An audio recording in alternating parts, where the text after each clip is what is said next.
Hello. I noticed on Twitter I said I wanted to do another tag video, and I had mentioned something along the lines of finding a 25 deep question tag. I've only read a couple of the questions. I have not read all of the questions. It would be easier for me to go into the questions without even really elaborating or thinking about them prior to really distinct what kind of answer I would give, which is a truthful answer, because if I'm on the spot, then I'm obviously more truthful than if I really think about it. 25 questions, I will post them below. And let's begin. Question number 1. What is more difficult for you? Looking into someone's eyes when you're telling someone how you feel, or looking into someone's eyes when they are telling you how they feel? I can pretty much control my emotions. Like when I'm talking to someone, and like if I'm telling someone how I feel about them, or if I'm trying to like confront someone about something, I'm pretty good at holding my emotions. It's a lot harder for me to like sit there and have someone tell you how they feel, and like to actually watch them, because like I'm pretty good at reading body language, and it's a lot harder for me to sit there and like have someone tell me how they feel, and if it's not the same kind of feeling, if that makes sense. Like it's easier for me to say how I feel and look someone in the eye and be more truthfully honest with someone than it is for me to be on the opposite end of the role, in which someone tells me how they feel and I can't really, I guess, what's the word I want to use here? Like I can't control it. It's easier for me to be the one saying than the one receiving. Question number 2. Think of the last time you were really angry. Why were you angry, and do you still feel the same way? I'm the kind of person that I don't get mad.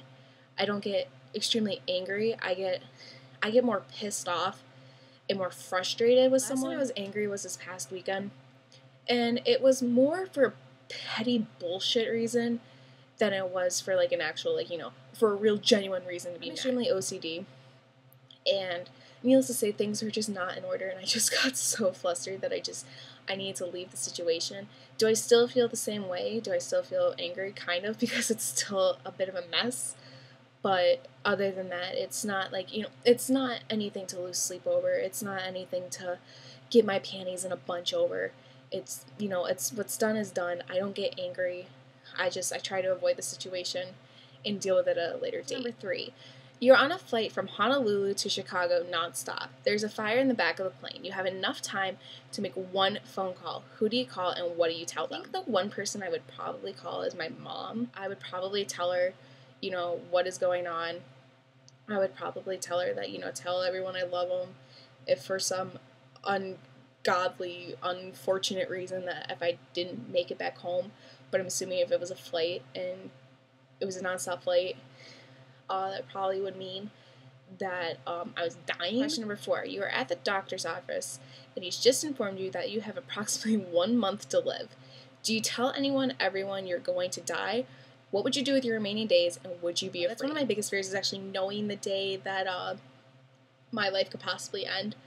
I think I wouldn't want to tell anyone, because I wouldn't want to, make people sad. I wouldn't want to make people, worried, like, oh my god, I have to spend, every last day with her. I wouldn't tell anyone until, maybe, 2 days before, be like, oh, by the way, I'm dying tomorrow. The stereotypical answer would be, oh, I would go see the world, and I would go do this. Honestly, I don't think I would do that. I know it's, my dream to go travel the world, but if I only had, a month to live, and, obviously my condition would be pretty bad if it's only a month to live. So I think that I'd probably just, bring in the people that mean the most to me, and just spend as much time as I could with them before that ever grateful, ever glorious day of my death. Would I be afraid?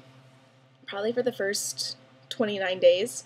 I'd be scared shitless. I think on the 30th day, you kind of don't have a choice, and you kind of have to face it that, yeah, you're dying. Yeah, you're dead. Question number 5. You can have one of the following 2 things. Which do you choose, and why? Either love or trust. I would probably choose trust over love, because for me, they kind of coincide with one another. If you love someone, you trust them enough, and if you trust someone, then you obviously love them enough. But I feel that trust is a lot more important than love, because you can love someone, but you cannot trust them. I know, I have friends, that I love to death, but I wouldn't trust them with things. That trust is a lot more important than what love is.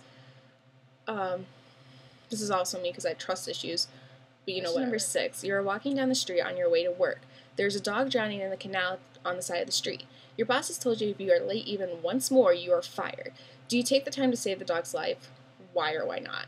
I feel like realistic me would say no, because that makes me sound like an asshole, but I don't know if I would actually do it, because, like, for myself, like, if the dog, like, if it was, like, in a situation where, like, I could easily access the dog and save it and, not put my life in danger, then I probably would do it. If the dog is, like, in the middle of the canal and I'm walking and, like, it's not within easy access to me, I probably wouldn't.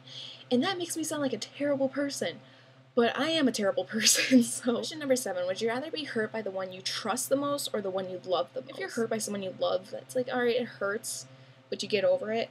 But if you're hurt by someone you trust with everything, that's a lot more painful, because then it makes you really skeptical of who else you can really trust and what else have they done to hurt you. Question number 8, your best friend confesses that he/she has feelings for you more than just friendship. He or she is falling in love with you. What do you do, or did you do or say? Assuming that this is happening, it's pretty obvious that I'm a pretty loving person. But no, I think that my best guy friend told me he was falling in love with me. It would almost be expected, if that makes sense. Like, because when you're best friends with someone, you tell them everything, and obviously you just fall. You trust the person a lot more. You open up to that person a lot more, and which it kind of leaves you more open to fall in love with that person. To take the time to realize, do I feel the same way? Do I just see you as like a brother or a sister, or do I see you as potentially being more? Because I'm the kind of person I'd much rather have a significant other who is also like a best friend. So it'd have to depend really if I feel the same way. I'd probably be all for it, because like I said, with a friendship, it's a much more personable level. Question number 9, think of the last person you know that died. You have the chance to give them 1 hour of life back, but you have to give up 1 year of yours. Do you do it? Why or why not? If I could choose, if it was just like the last person I knew that passed away, I probably wouldn't do it. But if I could choose, if I could choose who I know that passed away close to me, and if I could give them 1 hour of life, but I have to give up a year of mine, I would do it. If I could choose my grandfather, I would.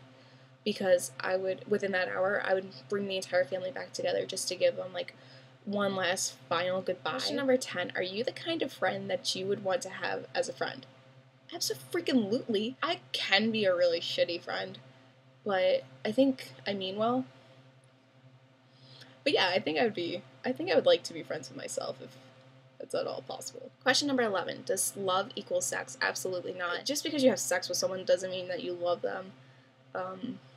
I used to think before that's what it was, but now not so much. Love takes a lot of work.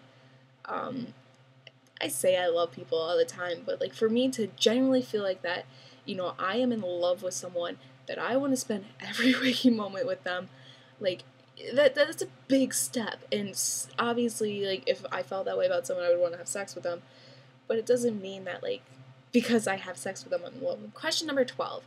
Your boss tells your coworker that they have to let them go because of work shortage, and they are the newest employee. You have been there much longer.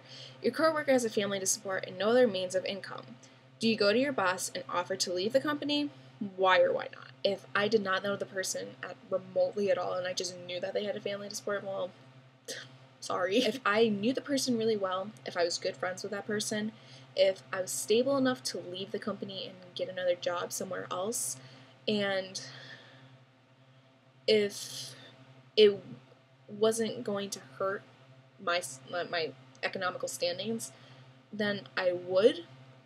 But given that none of those things work out, then I'd probably say I wouldn't. It's terrible for me to say, because, you want to be a good person and you want to help people out in their time of needs, but, you have your own needs to meet first. Question number 13. When was the last time you told someone honestly how you felt, regardless of how difficult it was for you to say? Who was it? And what did you have to tell that person? I'm generally honest with a lot of people. I don't find the need to lie. I don't find the reason to beat around the bush. I'm not going to disclose what I told that person. I'm not going to tell them who, because that's an invasion of their privacy and the privacy I've had with a conversation with someone. But I would say it was within the past week. Question number 14.